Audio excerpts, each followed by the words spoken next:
Hey guys, what's up? It's Garrett with TechMate.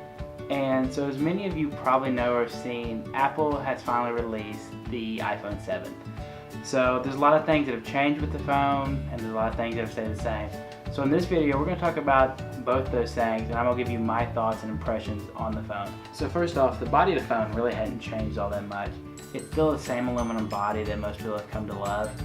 And it still comes in two sizes. You have your iPhone 7, which comes in the 4.7 inch display, and you have the 7 Plus, which comes in the 5.5 inch display. The dimensions on both the phones have stayed exactly the same. The only thing that has changed is the 7 and 7 Plus have became a tad lighter, and by that I think it's like 4 or 5 grams.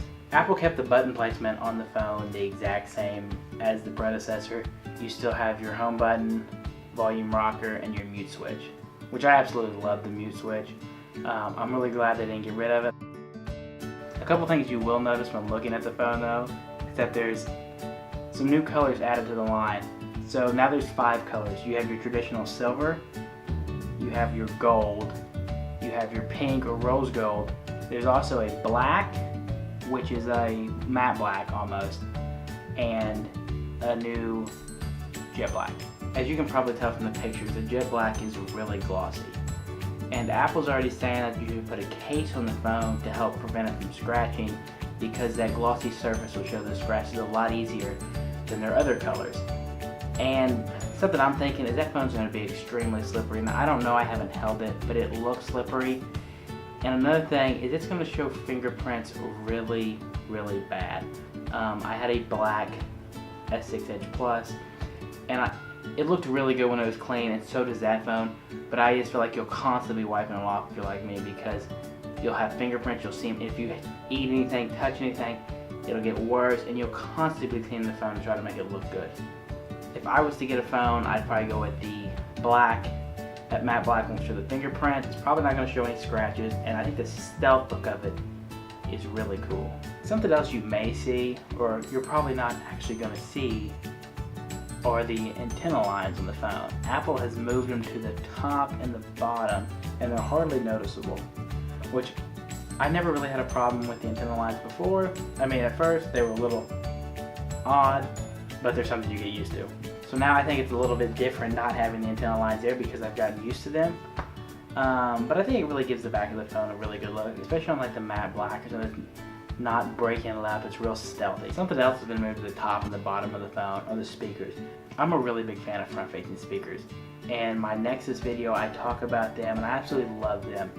However, the iPhone has never had front-facing speakers, and a lot of phones don't, and most people seem to be okay with that. But however, I think the stereo speakers will really add to the phone. I don't know how well they're going to do, but I can tell you they have to be better than the one bottom-facing speaker. I hate one bottom-facing speaker. It's so easy to cover it, muffle it, you can't hear. The 2 speakers on top and the bottom have to be a step in the right direction. They may not be front-facing speakers, but they're still going to be better than one bottom-facing speaker. Speaking of audio on the iPhone, the headphone jack. Now I'm sure most people heard about this before it came out, about rumors of them removing the headphone jack. Even my non-techie friends were like, hey, are they going to remove the headphone jack? Yeah, probably. Well, they did. Even though I use Bluetooth headphones, I'm not a big fan of it. They go dead, even on me. I try to charge them every night, but I forget. The next morning, I get up, I get ready to go to class. Guess what? They're dead. Great. Well, here, I'll plug it in. But they do give you the lightning headphones, so that's good. But the dongle, which is great for in the car, you know, if you still have your aux cable and you don't want to buy a Bluetooth receiver, which I highly recommend, but that's for another day. You're gonna lose that adapter. Okay, maybe not everybody, but do you guys remember the LifeProof cases when they had the adapter? Guess what? Yeah, I tried to keep it on the end, but it eventually ended up getting lost. But you can buy another one for $9, so Apple can make a profit on that until third-party ones come out. I normally don't listen to my phone while it's charging, so that's not a big deal. It's just sometimes you're probably gonna want that headphone jack. Somebody's gonna need it. You're gonna be in a car. They're gonna have an auxiliary cable. They're not gonna have a Bluetooth receiver. You're not gonna have your adapter with you, and it's just gonna be a pain. Personally, I think they could have left it for what they gained, but we'll get into that later. Something else you're visually gonna notice is not gonna be on the 7, but on the 7 Plus, the camera. Apple has added 2 cameras to the 7 Plus, similar to what's on the LG G5. You have a 12 megapixel wide angle lens, and you have a 12 megapixel zoom lens, and you can toggle between these for optical zoom. They're really good on the LG G5 I tested. It's kind of neat. Do I use it that often? No. Would I use it on the 7 Plus? Probably not. I don't take a lot of pictures, so I'm probably not really going to use it. But you know what? It's cool to have. I think it's really neat, but I think they could have got rid of the camera hump and all, which I know a lot of phones have it, but I really wish they just make the phone thicker.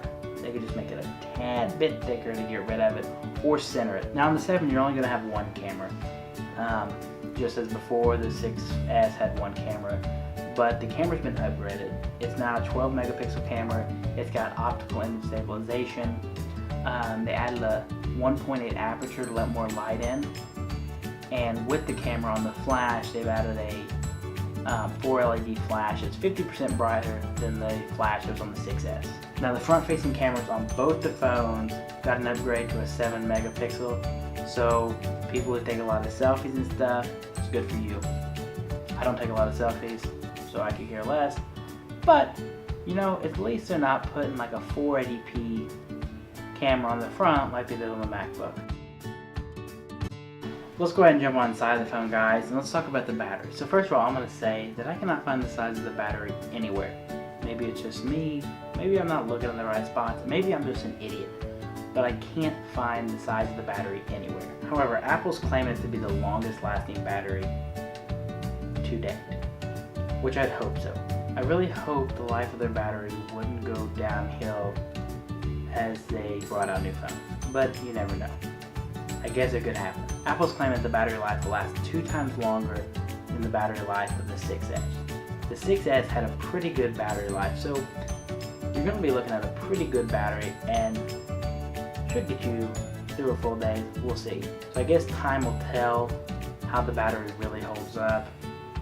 I've had problems with Apple's batteries wearing out more easily than other batteries, but I guess we'll see. So let's go and talk about the horsepower behind the phone. It's something that Apple does really well, and that's the processor. You're trying to say processor, Garrett. This is the 3rd time we've tried this. The processors. So the 7 and 7 Plus come with the A10 chip. The A10 chip has 2 high-performance cores and 2 high-efficiency cores. Now these chips are supposed to be 40 times faster than the A9 chip that was in the 6S and 6S Plus, and it's 120 times faster than the original iPhone. Now the GPU Today, Junior! For the A10 is supposedly 50% faster than the GPU in the A9 chip. Apple's also claiming that this A10 chip will consume 2/3 the power that the A9 chip did, which should also be leading to a longer battery life. So something that Apple decided to do with this phone is ditch the physical home button.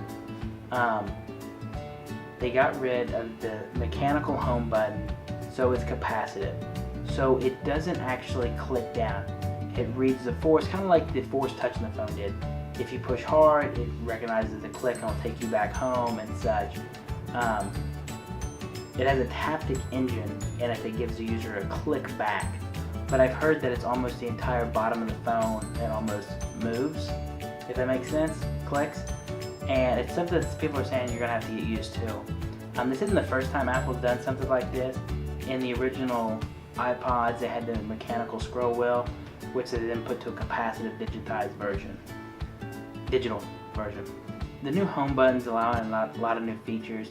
Certain apps on the phone will give you feedback when you have a text message or a call, and they're allowing for third-party apps to use it to give you certain vibrations for notifications and such.